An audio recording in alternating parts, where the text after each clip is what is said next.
This is Mom. This is me and Mom. Okay? Okay.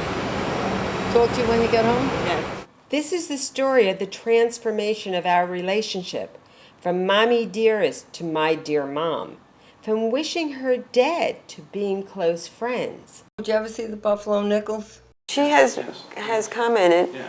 She said that I look like the Indian on the Buffalo Nickel. So overall, an extraordinarily supportive mother, one who's given you a tremendous amount of confidence, self-esteem, yes. You feel very comfortable and confident with yourself. This is the kind of portrayal that Mom has given you all these years, and in spite of that, clearly you've become an extraordinarily exceptional and accomplished individual. Well, they say obstacles build character. You're fading. I'm fading. I never realized what an accent she had until she was on the Today Show. Your eyes are all washed out looking. My mother's comment was, Gayle, you sound too Jewish. What is it that you want me to do to my eyes? Well, I think if you put a permanent liner on there. Put your hair back. Oh my God, look at you.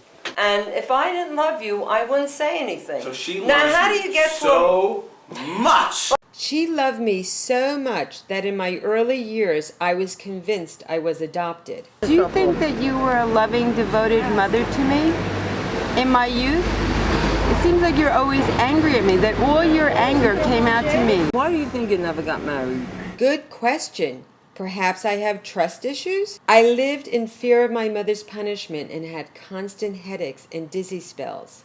From head to toe, there wasn't anything right about me, and the only solution for my mother was to remake me. Mom was a glamorous woman, and I was her only daughter. She had to dress up like a doll. She insisted on putting me in organdy dresses, which made me break out in rashes. But to Mom, looking good was more important than feeling good.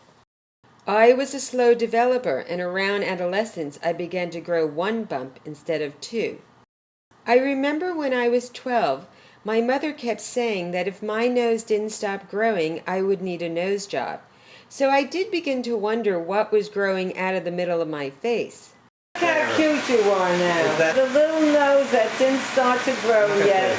I want to see if we can find where my nose began to take off. You can't. I went through every one of these photographs, and there's nothing in here that will indicate, because there are no profiles, and your photographs, full face, are all the same. All the men that I let slip through my hands. Bob, yeah. He's worth a fortune. Stephen, they're all married. And look where I am today. Alone, single, making a movie about my nose with my mother. Little did I realize that when I started, that this movie would grow bigger than my nose. Our life took a dramatic turn when my father suddenly passed away.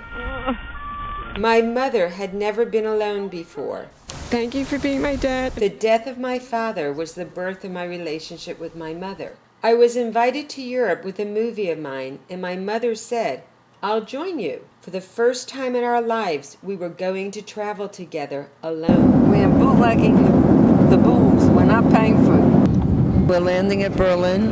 It's the beginning of our adventure. We were about to find out if Europe was big enough to hold us both. This is turning out to be a pleasant holiday. Gayle and I are getting along very well. I expected to get along well with her. I don't know whether she expected to get along well with me, but we will find out. I will now turn the mic over to Gayle. Thank you, Mother. As I searched for answers as to why she had been so abusive to me, I began to uncover dark secrets from my mother's childhood, an untimely death, suicide attempts, and financial hardships. I don't remember anything wonderful as a child. I remember my mother never had money. I don't remember having a lot of toys or anything. I could feel my mother's pain, having suffered so much myself. This was the first of many trips to follow. This personal film delves deeply into the mother-daughter relationship. It travels across continents and over time and hits many bumps in the road. And to think it all began with this bump. Oh, baby, who